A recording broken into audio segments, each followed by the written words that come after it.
चलिए सोमवार की सुबह एक नए और एक इंटरेस्टिंग हफ्ते की कह लीजिए आज से शुरुआत होने जा रही है। जैसे जैसे हफ्ता प्रोग्रेस करेगा हफ्ते में क्या क्या इंपॉर्टेंट है उस पर मैं फोकस करता रहूंगा। वो ट्रिगर्स हम लोग डिस्कस करते रहेंगे। हाँ, दो अपफ्रंट। दरअसल ये लास्ट वीक है इस महीने नवंबर का।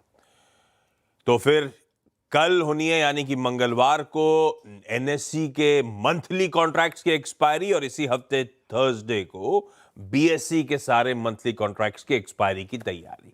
तो मंथली कॉन्ट्रैक्ट्स एक्सपायरीज सामने खड़ी हुई है, सबसे इंपॉर्टेंट। और इस एक्सपायरी वीक से पहले फ्राइडे का वह सेशन बेहद इंटरेस्टिंग और बेहद इंपॉर्टेंट था। सेशन की शुरुआत में ही इंडिया विक्स अचानक डबल डिजिट गेन्स के साथ कामकाज की शुरुआत करता हुआ नजर आया और भाई साहब दिन भर 12% इवेंचुअल उछाल के साथ सेशन की समाप्ति और दिन भर डबल डिजिट गेन्स में कामकाज हुआ। निफ्टी ने दिन भर काफी वोलेटिलिटी दिखाई, बहुत उठापटक देखने को मिली, उसके साथ दिन भर कामकाज होता हुआ। और सबसे इंटरेस्टिंग था रुपया। भाई साहब मेरे ख्याल से इंट्राडे चार्ट रखिएगा, 2:45 का वो समय कह लीजिए, रुपए में अचानक तगड़ी एक तरफा कमजोरी।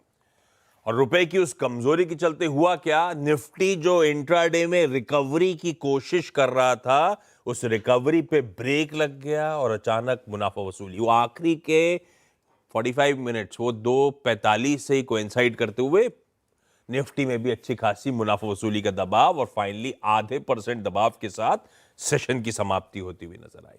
पर हां, वो 26,000 को बढ़िया तरीके से सिक्योर कर रखा है हमने और रिकॉर्ड वीकली क्लोज 2025 की, या कह लीजिए पिछले साल सितंबर के बाद की सबसे उच्चतम स्तरों पे वीकली क्लोज हमने फ्राइडे को डिलीवर करके दिखाया। और डिस्पाइट फ्राइडे के फॉल, वीक ऑन वीक पिछले हफ्ते 2/3% का निफ्टी में उछाल देखने को मिला। तो कह लीजिए ऑल टाइम हाइज के आसपास थोड़ा सा रेजिस्टेंस फेस करते हुए भारतीय बाजार। पर गिफ्ट निफ्टी कह रहा है वापस इस ट्रेजेक्टरी में लेके जा रहे होंगे। 80-90 पॉइंट इन ग्रीन, 1/3% बढ़त के साथ हम लोग कामकाज की शुरुआत करने की तैयारी कर रहे हैं। ग्लोब पर नजर डाल लेते हैं, क्विकली समझ लेते हैं मूड मॉल है कैसा। लाइए जरा स्टिंग प्ले आउट करिए, उसके बाद दिखाइए एशिया का मूड, उसके बाद यूएस ले चलता हूं आप लोग को। हमारे एशियन पियर्स जो कामकाज की शुरुआत कर रहे हैं, बहुत मिला जुला सा रुझान है। निकई आज बंद है। वैसे जापान के मार्केट्स में ख्याल से थैंक्स गिविंग के चलते छुट्टी बना रहे मंडे को। थर्सडे फ्राइडे यूएस एंजॉय कर रहा होगा, वो बाद में बात कर लेंगे, वो दूर की बात है। तो मिला जुला सा रुझान है एशिया का। हमारे ओवरनाइट क्यूज, ओवरनाइट नहीं, ओवर द वीकेंड डेवलपमेंट, जब हम फ्राइडे को 3:30 बजे क्लोज हो रहे थे, खैर हमारा रुपया रीजन था करेक्शन का, लेकिन उस समय यूएस के फ्यूचर्स भी बहुत मिला जुला सा रुझान था। लाल और हरे के बीच में 1/4 1/3% लाल से 1/4 1/3% हरे के बीच में कामकाज। उसके सामने दरअसल एक्चुअल सेशन काफी अच्छा गया, 1% तीनों बेंचमार्क्स मजबूती के साथ फ्राइडे को कामकाज करते हुए नजर आए और ऊपर से आज के फ्यूचर्स 1/4 से 2/3% बढ़त के साथ।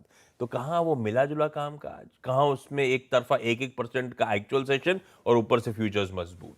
तब और अब की पहली प्लेट दिखाइएगा, तीनों फ्यूचर्स जहां छोड़े थे तो उससे कहीं ऊपर इस समय मिलते हुए।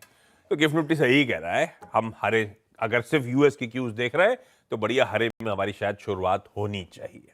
पर हरमास बताएंगे इस तेजी के पीछे कोई कॉन्क्रीट रीजन था या एवं ही